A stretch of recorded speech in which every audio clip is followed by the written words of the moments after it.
Imagine standing on the edge of a canyon at sunrise. The light is hitting the red rocks just right.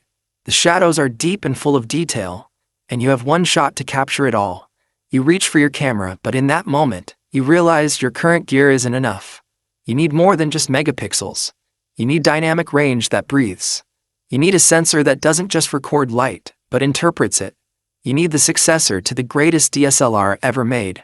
The whispers have finally become a roar. The leaks from Tokyo have reached a breaking point. Welcome to the return of the king. Welcome to the Nikon Z7 III. If you're watching this, you probably remember the D850.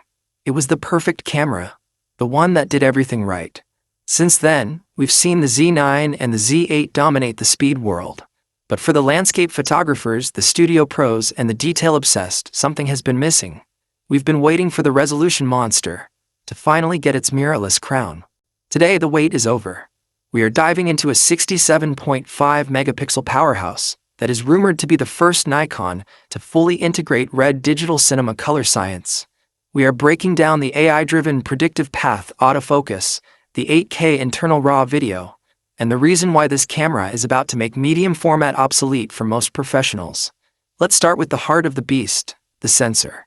For years, the 45 megapixel mark was the gold standard, but as we move through 2026, the competition has shifted. The leaked specs for the Z7 III point to a brand new 67.5 megapixel BSI stacked CMOS sensor. This isn't just about blowing up your prints to the size of a billboard. It's about croppability. Imagine being able to shoot a wide landscape and then cropping in 300% to find a perfectly sharp, detailed bird in the distance that you didn't even see with your naked eye.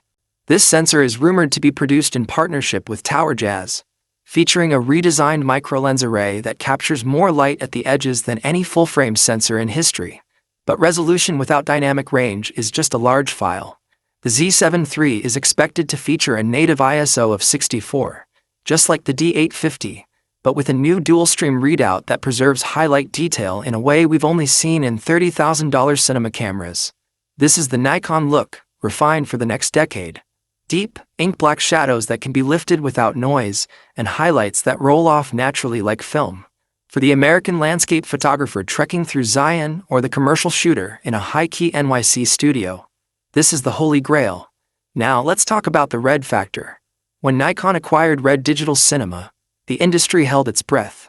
The Z7 III is rumored to be the first high-res body to feature internal RED code RAW. Why does this matter to you? Because it turns this photography-first camera into a cinema powerhouse. We are talking about 8K 60p internal recording with color science that has been used on Hollywood blockbusters.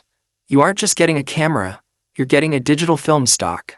The N-Log we know is being augmented by Red's proprietary color pipelines, giving you skin tones that look alive and a grading flexibility that is frankly terrifying for the competition. But why will people stay for the full 30 minutes? Because of the brain, the X8 processor. This isn't just a speed bump, it's a paradigm shift. The Z7 III is the first camera to feature